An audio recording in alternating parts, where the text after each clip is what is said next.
सदर थाना पुलिस ने एक सोशल मीडिया इन्फ्लुएंसर और उसके साथियों पर मारपीट का मामला दर्ज किया है। मामला बीती रात ढोला मारू होटल के सामने का है। प्रार्थिया रेखा मुखेजा ने पुलिस को बताया कि वे अपने बेटे अभिनव के साथ फास्ट फूड का ठेला लगाती हैं। रात को शैलेंद्र नामक युवक उनके ठेले पर आया और बेटे अभिनव से कहासुनी हो गई। कुछ ही देर में मोनिका राजपुरोहित उर्फ बीकानेरी गर्ल, बीकानेरी क्वीन और 2 अन्य युवक वहां पहुंच गए। आरोप है कि मोनिका और उसके साथियों ने रेखा व अभिनव पर हमला कर दिया। रेखा के साथ हाथापाई करते हुए थप्पड़ मारे और बाल खींचे गए। वहीं अभिनव के सिर और कंधे पर लाठी से कई बार किए गए।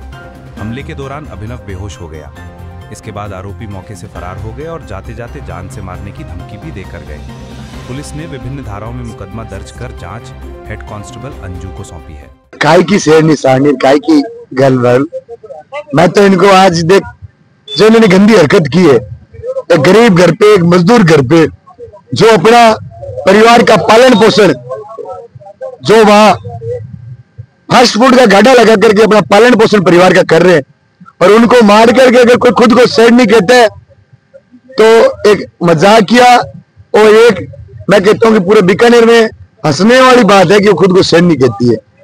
आज कल रात्रि को जब हमने माता राम का फोन आया, माता जी का, कि सुरेंद्र ऐसी ऐसी बात है, और कुछ लड़का आया, एक लड़का वो मारने की बात कर रहा है, चाकू मारने की। तो मैंने बोला ऐसे कौन चाकू मार देगा, कोई लोकतंत्र है ये बीकानेर में, जब प्रशासन सोया हुआ थोड़ी ऐसे कोई चाकू मार देगा।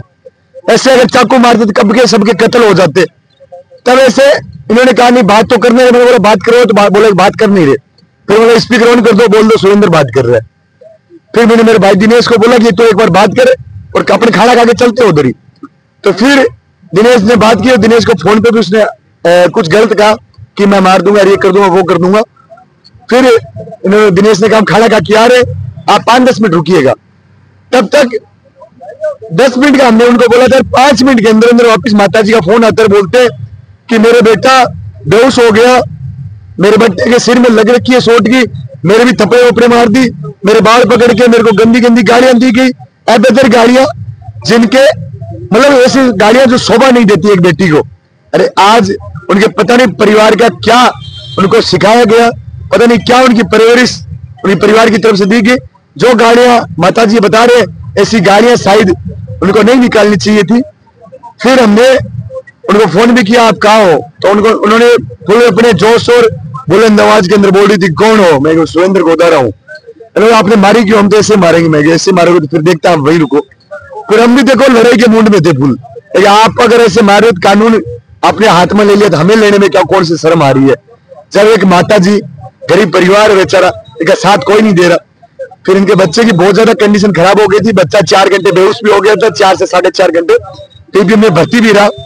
और वो जब हम पीबीएम में जाके देखा, मैं कहता हूँ अगर हम टाइम से नहीं पहुंचते, मेरे साथ मेरे दिनेश भाई, मांगलाल भाई, ये सारे नहीं पहुंचते, तो पीबीएम के अंदर मुझे पता है टाइम से ट्रीटमेंट नहीं होता। और आज एक बड़ी घिनौनी हरकत इस माताराम के साथ हो जाती है, इनका बेटा भी खोना पड़ सकता था। ऐसी कोई बड़ी बात नहीं है कि जब इलाज टाइम पे नहीं होता तो बहुत सारे लोग ऐसे बिना इलाज किए मर जाते हैं। तो हम भगवान की दुआ से और नौजवान साथियों की दुआ से भाई आज की टाइम सुरक्षित है। और भाई ये काफी सारी लगी हुई है, कंधे पे भी लगी है, सर में भी चोटें आई है, माता जी के भी काफी सारी चोटें हैं। मैं पुलिस प्रशासन से हाथ जोड़ के विनती करता हूँ कि आप ऐसे शेर और सैनियों को कहीं ऐसे जंगल में छोड़ गया हो जहाँ एकदम खाली रेगिस्तान हो, जहाँ खाने के लिए घास हो और वहां खाने के लिए कोई ऐसी चीजें ना मिले जो उनको एलर्जी करती हो। धन्यवाद। मैं तो आप सबका मीडिया का आभार भी करता हूँ कि आज जो मीडिया ने हमें सहयोग किया, और कल सुबह अगर आज रात्रि तक उनको पकड़ लिया जाता है तो ठीक है, ये तो कल सुबह 11 बजे यही कलेक्टर ऑफिस है, यही नौजवान साथी है, यही वापिस कल धरना आज अभी रात्रि को चालू रहेगा धरना, कल यहाँ बड़ा घेराव करेंगे कलेक्टर का। मेरा नाम सुरेंद्र गोदारा, माताराम ये साथ में नहीं है। मैं इनको ऐसे जानता हूँ कि वहां इनका गाड़ा लगा रखे, हम कई बार जाते हैं वहाँ फास्ट फूड खाने के लिए, और मैं और मेरे साथी जितने भी सारे खाना खाने जाते हैं वहाँ, तो ऐसे करके हमारे तालमेल है। माताराम साथ में है क्या अभी? हाँ माताराम अभी साथ में बात करते हैं, माता जी भी इनके साथ में हमारे। माता जी तो कल घटना हुई थी उसके बारे में बताइए। आप जो भी हुआ कल वो बताओ पहले। माताराम सुनो, जो भी हुआ बताओ, कोई डरने की बात नहीं है। मैं ढोला मारू के आगे गार्डन लगाती हूँ, 2 सालों से लगा रही है। रात को 11:15 बजे शैलेंद्र नाम का लड़का मेरे बच्चे के पास आया और उसको कहता है कि तूने मेरा नाम लगाया कि मैं दारू गांजा पीता हूँ। मेरे बच्चे ने कहा मैंने तेरे लिए कुछ भी नहीं बोला, तो किसी से भी पूछ ले। इसने 2-3 गाड़े वालों से उसको पूछवाया भी, लेकिन उस लड़के ने शराब पी हुई थी, उसने इसकी बात नहीं मानी, इसके साथ मारपीट करनी शुरू कर दी। आवाज सुन के मैं गई, वो उसको मार रहा था, मैंने इन दोनों को पीछे किया। आपके साथ भी मारपीट हुई? उसने ये कहा कि आज की तारीख में मैं इसको मार दूंगा, उसने धमकियां दी, मैं इसको चाकू मार दूंगा, आज इसको जान से खत्म कर दूंगा, आप किसी वैन में मत रहना, आपको कहीं भी जाना चले जाओ, हमारा कोई कुछ नहीं कर सकता। इतना कह के वो लड़का थोड़ा सा आगे गया, मेरे ही गाड़ी के बाहर खड़ा होकर उसने फोन करने शुरू कर दिए, इधर आ जाओ, इस लड़के को आज जान के खत्म करना है, इसका इलाज करना है, इसकी सर्विस करनी है।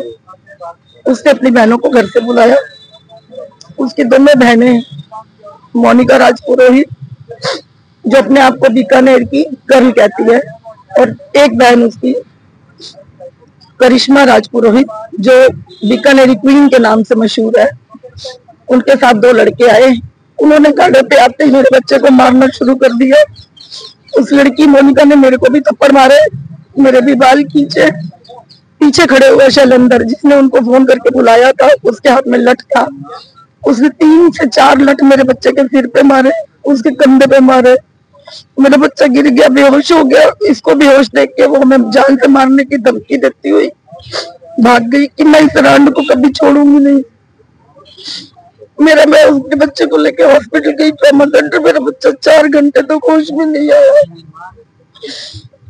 अगर मेरे बच्चे को कुछ हो जाता तो इसका जिम्मेवार कौन था? मैं प्रशासन से निवेदन करती हूँ कि इसके ऊपर लगाम बहुत जरूरी है, बस मेरा साथ दो, मैं और कुछ नहीं कह पा रही।